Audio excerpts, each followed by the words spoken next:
Hello, family. Welcome back to Harvest Ministries. It used to be at Gina's place. Just want to thank you for your return to listen to all that Yahshua has to say to his people. He has much to say. I can only let out a little bit at a time. He gave me another little short message today, but I'm not able to release it. But I just want to say we must have faith during these times. We must have believe into whatever he's telling us, his word and his protection for his people. And for those who are not on his side and walking with him, I suggest you do it like now. It's no more time. I know a lot of people don't know what to believe, but when I was in those shoes, I clearly just started praying and talking to him and asking him to lead and guide me and show me the truth, and that he did. So if you seek him out, he will open up his arms. He said was still open for those who are not walking with him. So I want to start a little prayer, and then we'll get into what this is going to be about today. Father, I thank you for your word. I thank you for all the messages that you've given us. These are perilous times that we're walking in, and you can actually see everything. Although there are a lot of distractions around, and many of us don't stay focused because there's so much distraction to the left that it's hard to get back to the right. But Father, I'm asking you to allow us to have enough wisdom and enough knowledge and understanding to look 360. I praise you and I ask you to protect your own, protect the ones that's coming in, because I know there are many that's still going to come in because of what they're going to see, what's coming up. He told me springtime, buckle up. So we're right at springtime. So family, stay buckle up, stay in the word, stay fasting. Just make it a habit to just maybe do one every Friday or every 2 weeks, like every other Friday, 12 hours or whatever. But please engage into some of the things he wants to do. That will help us benefit and learn more about him. So today will be Joel 3. He's been wanting me to share Joel 3.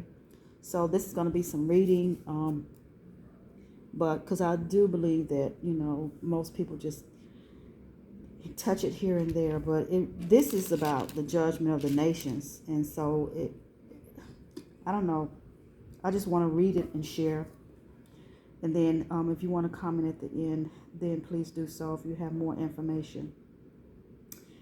So verse 1 says, "For behold, in those days and in that time when I shall bring again, again, again, the captivity of Judah, which are the chosen, and Jerusalem." So we got to know that there was definitely a second captivity. "I will also gather all nations and will bring them down into the valley of Jehoshaphat, and will plead with them there for my people and for my heritage Israel, whom they have scattered among the nations and parted my land." So here it's just telling us plainly that there was a second captivity of Judah and Jerusalem, and that Yahshua is really upset because his people was taken, his heritage was taken, his land was parted. Okay, verse 3, it says, "And they have cast lots for my people." What did he say? They cast lots for his people, and have given a boy for a harlot, and sold a girl for wine, that they might drink. Verse 4, "Yea, they have ye to do with me, O Tyre and Zidon, and all the coasts of Palestine. Will you render me a recompense?" So be careful about these Bibles, because I'm reading out the King James Version. I was opening up another one, a newer version, and that they changed the word from recompense to retaliation. Two totally different words. It says, "Will you render me a recompense? And if you recompense me swiftly and speedily, will I return your recompense upon your own head." Verse 5, it says, "Because ye have taken my silver and my gold, and have carried it into the temples, my goodly pleasured things. The children also of Judah and the children of Jerusalem have ye sold unto the Grecians, which are the Greeks. And that did happen many years ago. So if you go back and look on the internet or do a little bit of research, you will find that Greek, excuse me, had slaves, and they intermingled with Africans as well. And even to this day, they have an Afro-Greek territory or community. So you just have to go and research it. So that is when that happened long ago. And it says, let me go back to the verse 6. The children also of Judah and the children of Jerusalem have ye sold unto the Grecians, that ye might remove them from their borders. Behold, I will raise them out of that place. What he said? He said, behold, I will raise them out of that place, whether ye have sold them, and will return your recompense upon your own head. Okay, here it is again. He is not playing. I will sell your sons and your daughters into the hand of the children of Judah, and they that sell them to the Sabians, to the people far off, for the Lord. So he was like, we're just going to flip this. You did this to my people, so it's going to be done to your people and to your children. Verse 9, proclaim ye this among the Gentiles, prepare to rumble. He didn't say it like that, but since this censors a lot, I'll just say prepare to rumble. Wake up the mighty men. Let all the men of war, all the men that rumble, draw near. Let them come up. Beat your plowshares and swords and your pruning hooks into spears. Let the weak say, I am strong.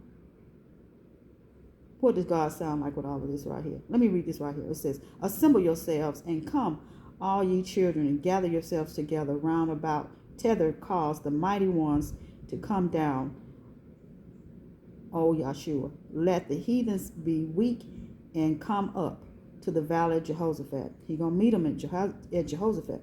For there will I sit to judge all the heathens round about. This is what I'm saying. You can tell that this is a roaring lion. He is upset. He says, put ye in the sickle, for the harvest is ripe. Come, get ye down from the press. It's full, the vats overflow, for their wickedness is great. Multitudes and multitudes in the valley of decision, for the day of Yahshua is near. It's the valley of decision. Family, I'm telling you, playtime is over.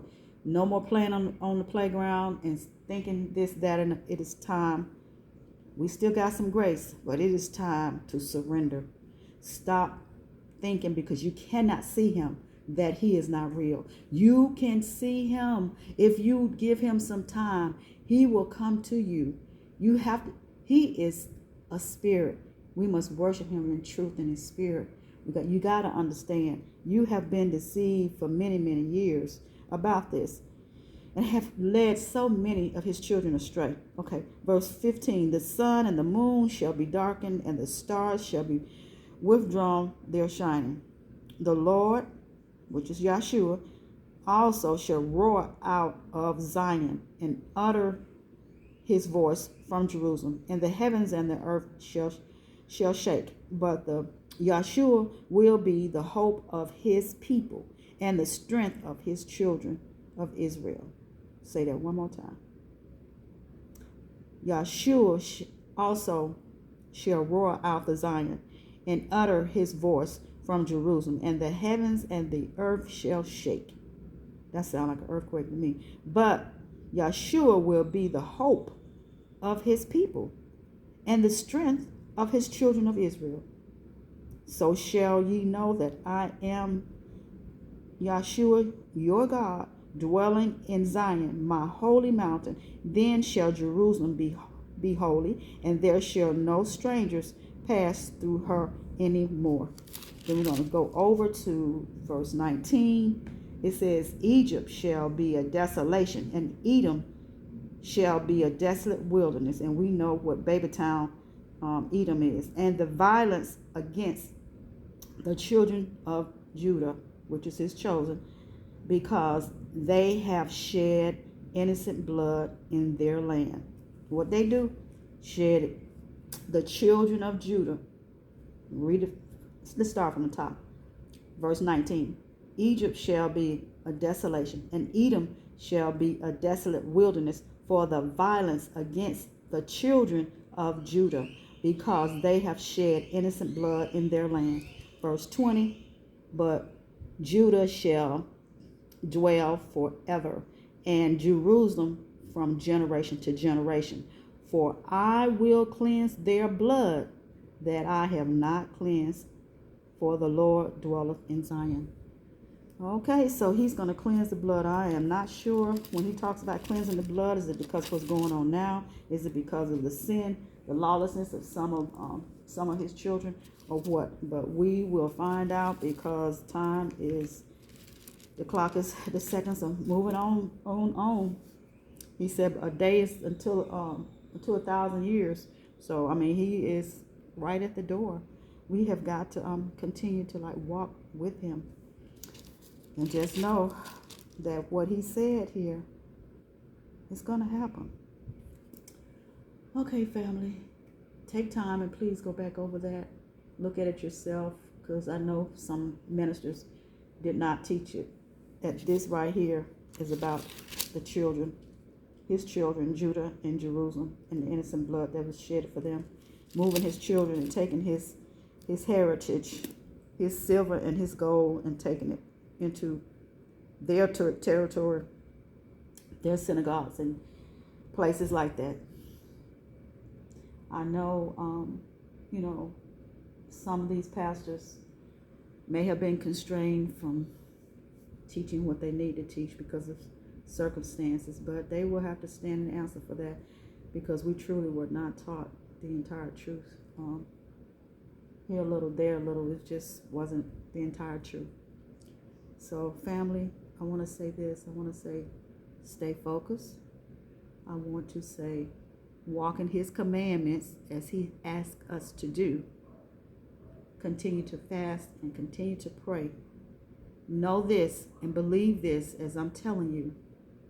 Time is short and we are getting ready to leave. Those who want to stay and don't want to go will stay. And those who want to go, pack your bags. Make sure you're ready. Have a blessed day, blessed weekend. Share his word with all family, even if the family, they don't get it. Sometimes it may take a video of somebody else. If some of the things that you're telling them, or you've had a dream about it, or the Most High is dropping in your spirit, or talking to you while you're reading your word, or you're praying, just find another video and say, this is what he's showing me. I did that too. That's what I have been doing with one family member. And then when I called today, we didn't discuss anything, but his whole demeanor and personality was just different. I mean, it was more lively. It was a little bit more happiness, because I have been hearing depression and anger. And I know all of this is very stressful, going through these last days but we have to go through it. There's no way around it. In order for him to come, we have to go through this, but he's going to protect his own. Just know that he's going to talk to you. He's going to lead and guide you. Just please open up your heart and your mind to listen to what he is trying to say to you. You got to tune in.